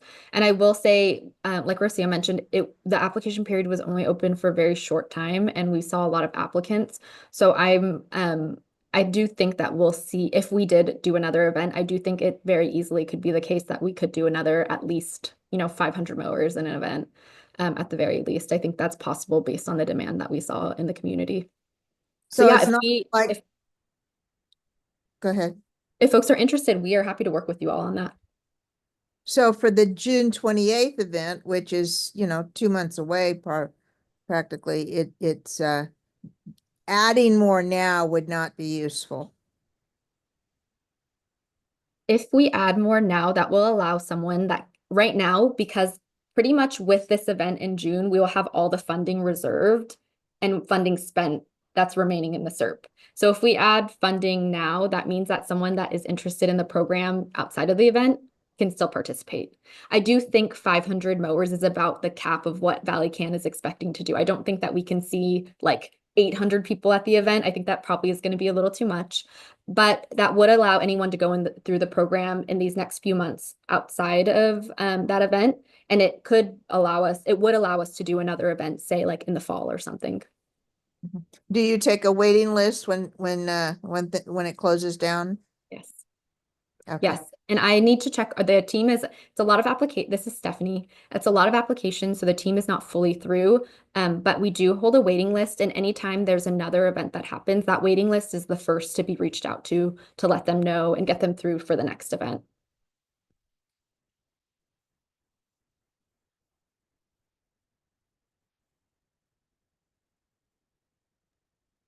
This is Laura. Yeah, thank you, Margot, for that question.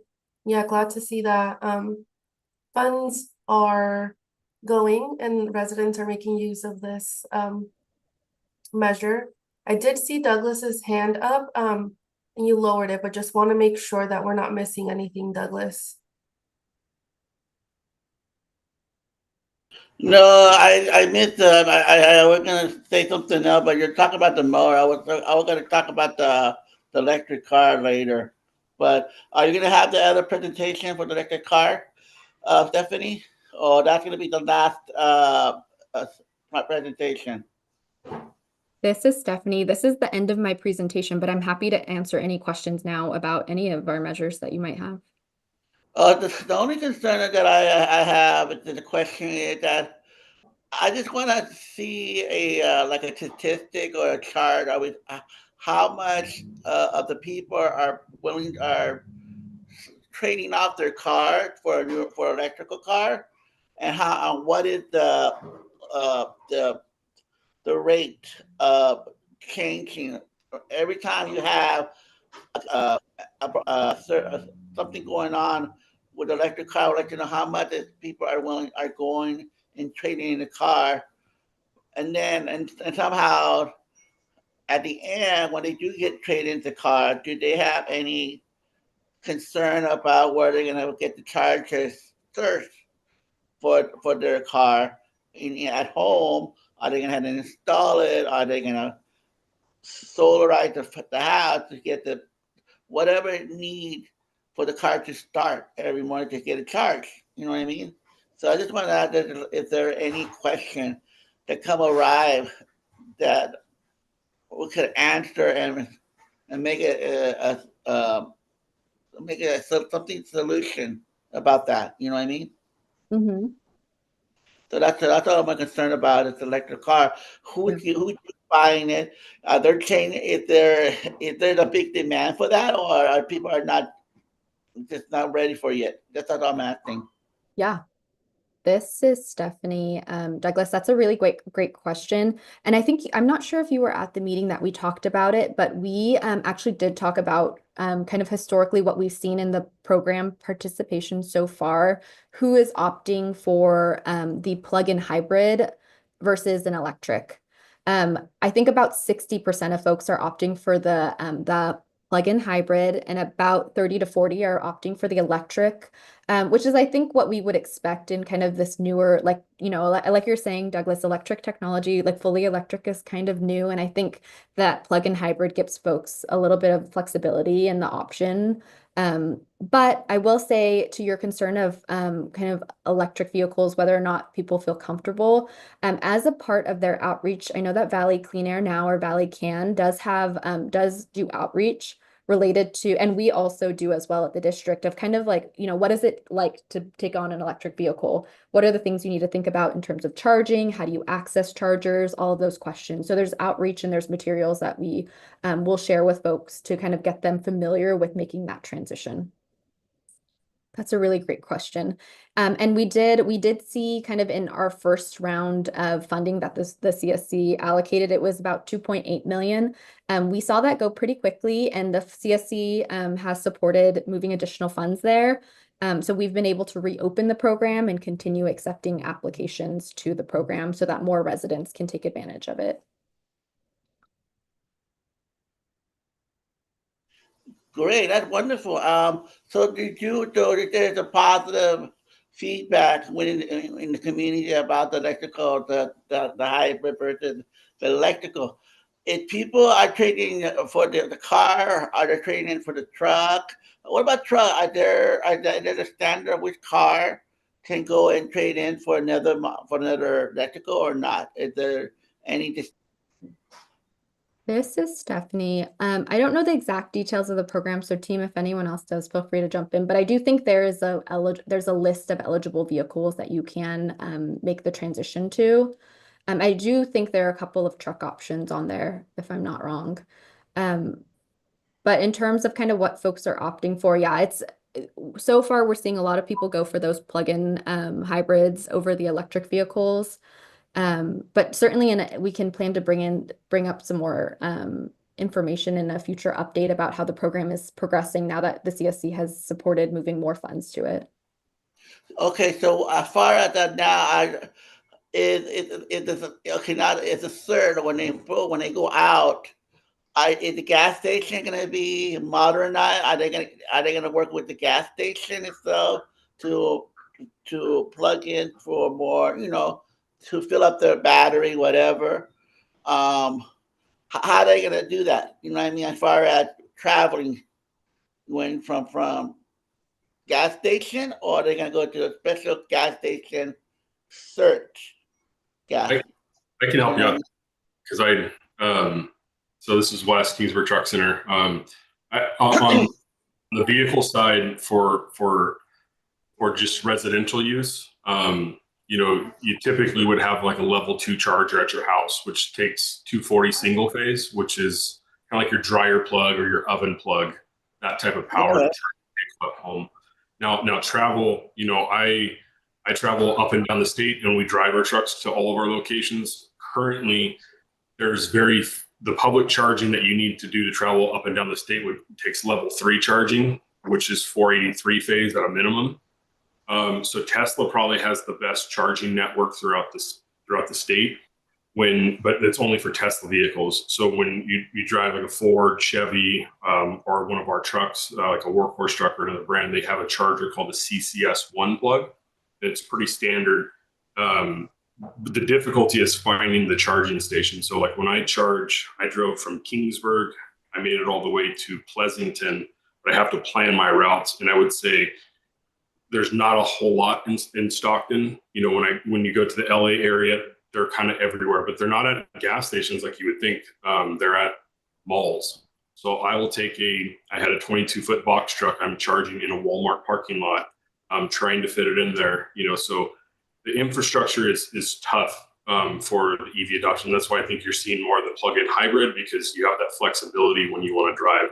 Whereas battery electric is great if you're just in town and then going back to home base. That's why I think the adoption is easier for companies like FedEx or schools and cities, because they go home to a home base every night and they can charge. Whereas the adoption on your local construction company is tough because they don't know if they're working in San Francisco or Los Angeles, and the public infrastructure is kind of not there yet. Okay, what can we do to solve that?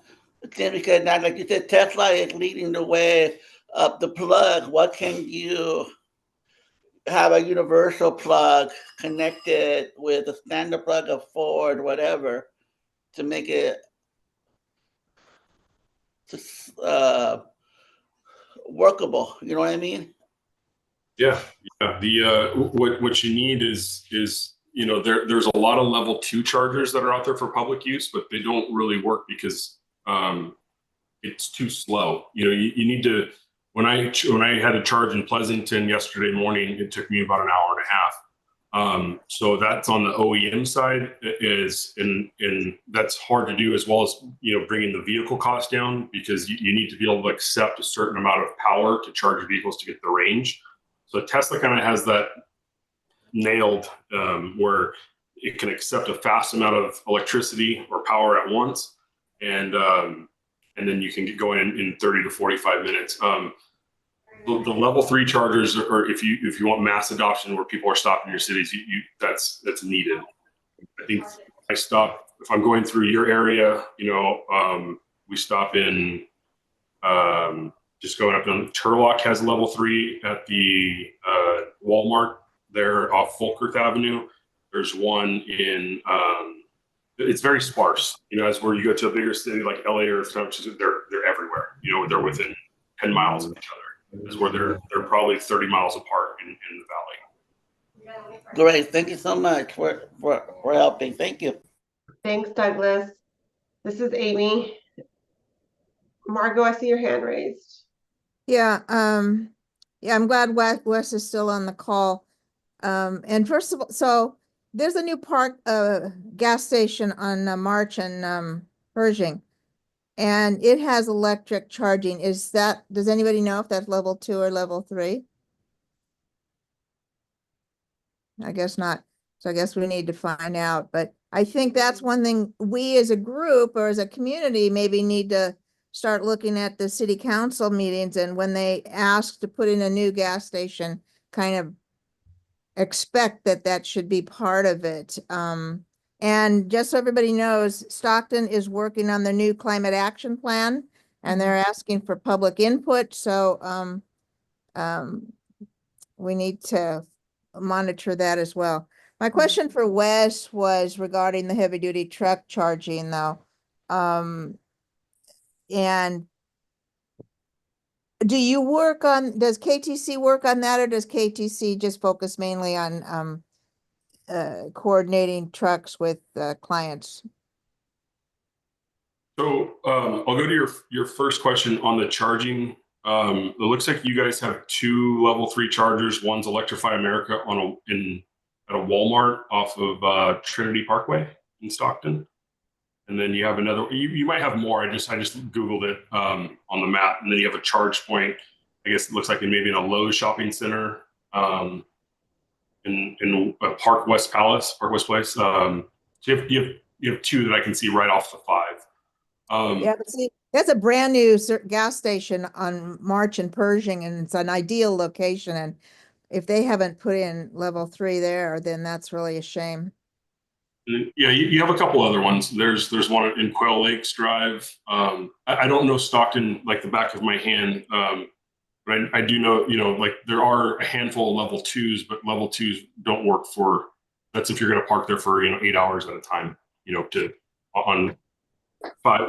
Just depending on the size of your battery. But and then for me, I'm the dealer, so I give our input to the OEM on the OEMs that I work with on what I think that should go into the vehicles. Now, whether they take that, cost goes into that calculation as well. With battery size, its weight to payload ranges, and then charging acceptability size of how much I guess if you looked at it as water, right? How big is the pipe that's going into the vehicle? How many, how fast can I charge versus, how fast my cooler etc. It's not like gasoline where, it's you just have a fuel port and you dump it in and then you go. It's a little more goes into it, I guess. This is Amy. Thank you so much, Wes, and thank you, Margot. Stephanie, would you like to jump in and clarify? Oh, this is Stephanie. Thanks, Amy, for the opportunity. I did misspeak earlier, and for the passenger vehicle replacement program, we don't have a list of eligible vehicles, but we do have a list of just kind of general requirements. So Rocio, if you don't mind dropping in the chat, like the link to the our Replace program, for anyone that's interested in participating, you can get more information there. Thanks, Amy. And Jeff, I did see your hand. I was coming to you next. I don't know if you have a quick question before we transition to wrapping up the meeting. Yeah, thanks. This is Jeff. While we're talking about heavy duty trucks, I just wondered if Wes, you were familiar with the pilot project they're doing at the Port of Oakland with 20 hydrogen trucks. I think they're hydrogen, the Hyundai. And just wondered if you were aware of that project and if you know any of the outcomes and your overall thoughts on hydrogen trucks. I'm not familiar with the particular project. I have worked with some of the guys down at Port of LA with hydrogen. It's very, very new, and it's in the club around. They had a hydrogen truck, and I think that Honda's working on some as well. But when I guess my thing is the fueling station. To produce, from my understanding, I'm not a hydrogen expert, but to produce clean hydrogen, you need two things. You need solar, and then you need water. And it's hard to get both of those in the same spot, because in the desert you have solar, and then towards the ocean you have water, but you don't have sunlight all the time.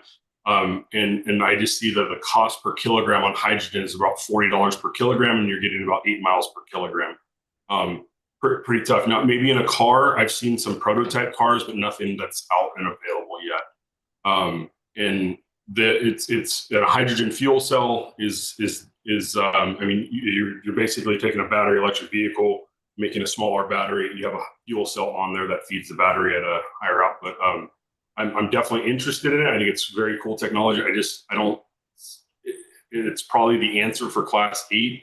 I think Tesla's probably closest on the Class 8, but I think for final mile delivery, your school districts and that, I think battery electric is probably the easiest and the cheapest way to go, because the infrastructure it's that much harder to do the infrastructure over electric. And infrastructure on battery electric is a big thing too. That's a big undertaking as well. Yeah, I have noticed the infrastructure for charging is light in Stockton. It's not as dense as you see other places. Yeah. And I will say on the infrastructure, it's very confusing I just had to learn this the hard way. Is, when you look on, say, if you download a charge point app, it'll show chargers everywhere. And then you're like, oh, I can stop and charge here. But then you'll learn real quick when you have to stop and charge for eight hours to get to your next location, that doesn't work. So that the level 3 charging, I mean, is a big thing if you want the zero emission vehicle adoption. I'm sorry, the battery electric adoption. The level 3 chargers are crucial. And if they could do them at fuel stations, that just seems to be the ideal place. Mm-hmm. But right now, like Electrify America, I don't know if they have a contract, but it seems to be at every Walmart, bigger Walmart center, there's an Electrify America. Charge point is kind of at the targets. EV Go, you have to download the apps, get real familiar with them, and then plan your trip accordingly. As where Tesla, it maps it out for you, and they did it really well, where it seems to work and it integrates with the car, and you don't have that with Ford, Chevy, Dodge with third-party charging stations. Mm-hmm.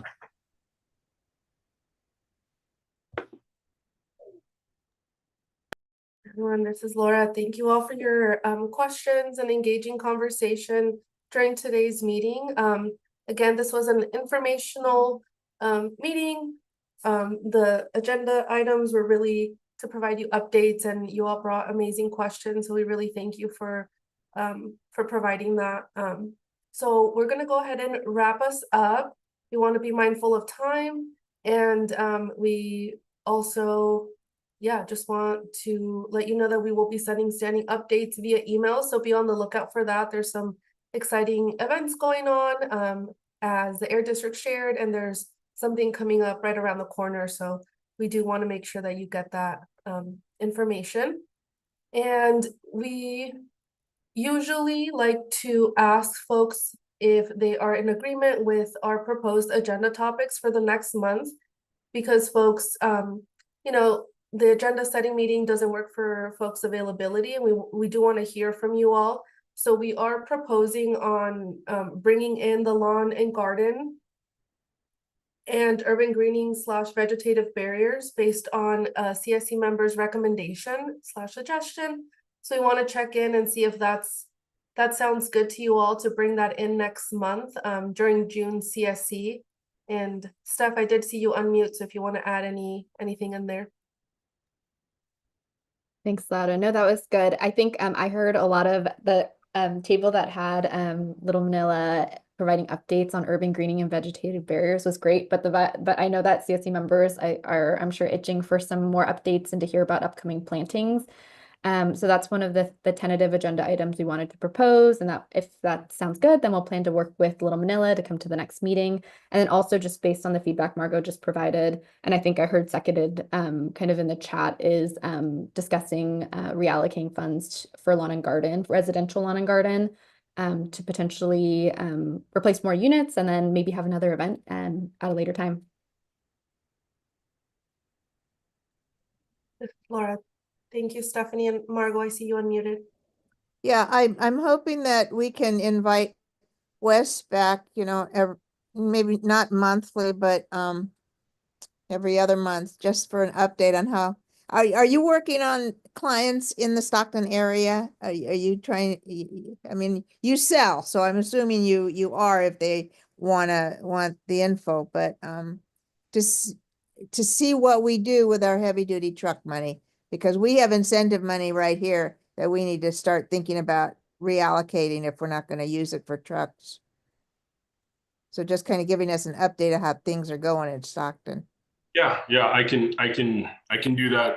I can give you an update, and if you want, and as what the traction looks like. I don't want to overpromise and take your funds if you want to reallocate them somewhere else. Again, I think that the major people or the major players, I think, in your area is going to be like the FedEx terminal that delivers into that area. That you know, those funds will go to Tracy, but then those vehicles will be delivering packages in your area. The school districts that are there. I think, like I said, I have a meeting on the 14th with Stockton Unified School District. There's 21 or 22 school sites in there. I'm hoping also to meet with the city. And then Jeff, I think I just put together, I spoke with someone at your office about possibly some of the tenants at the port that they could possibly either use the vehicles. But I think infrastructure is one of the issues that you're going to run into there. But the subcontractors that possibly do the landscape, if they could take advantage of the funds, and that way the funds, you know, they're not maybe domiciled at the port, but you know, your third-party services that service the port, you know, contractors, electricians, stuff like that, might be a good option as well. Very good. Thank you. Wrote that down as an action item. This is Laura. Awesome. So sounds like there's no opposition from folks to not bring those agenda items in next month. If there are, please reach out to us. And if there's anything else you want to hear during next month's CSC meeting, we welcome your insight. I see Dr. Farrell, you unmuted. Yes. Do you have an event this coming Saturday? Yeah, this is Stephanie.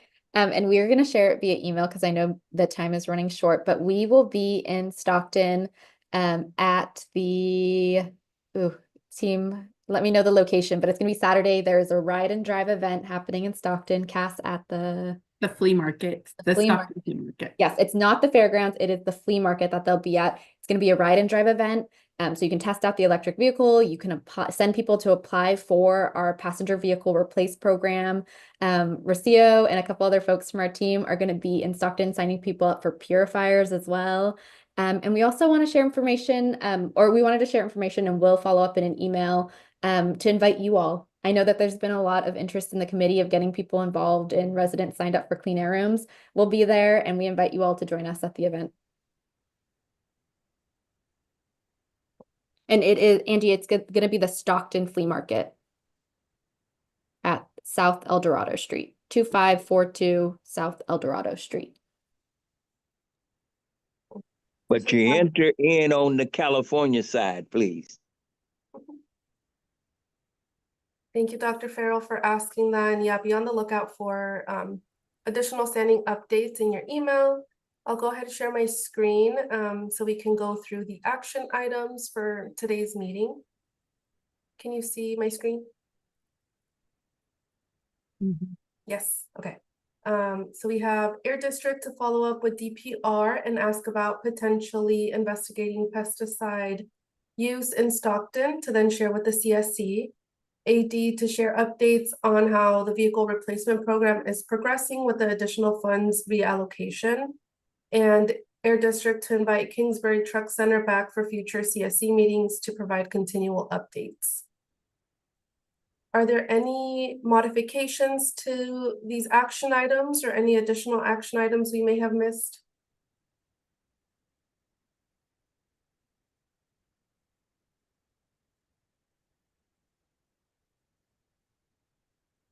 Right, I don't see anything coming up for folks. So just continue sharing my screen. Our next meeting is virtual and it is on Wednesday, June 4th at 5 p.m. via Zoom. And we hope to see you all there. Let us know if you are interested in being a co-host. We always welcome and love when folks are co-hosts. It adds rich conversation, rich insights. So we definitely welcome and value your time and feedback. We're there to support you every step of the way. And I'm sure colleagues and folks or your neighbors who have done this before will be happy to share their experience with you. And before we wrap up the meeting, just want to pass it back to Steph one last time and see if there's anything you'd like to share. This is Stephanie. Thanks so much, Lada. No, I just want to thank everyone for your continued engagement with the process and asking so many great questions. I also just wanted to thank, he's not here, but Brad for giving the air monitoring update to all of us. And then also Wes for joining us and being a good continual partner in this process. Hoping to see a lot of movement in this, you know, at least doing the outreach, letting folks know about the measure and seeing what interest we might get from folks that Wes was mentioning, some schools and some businesses in the area. So appreciate Wes and his whole team's work.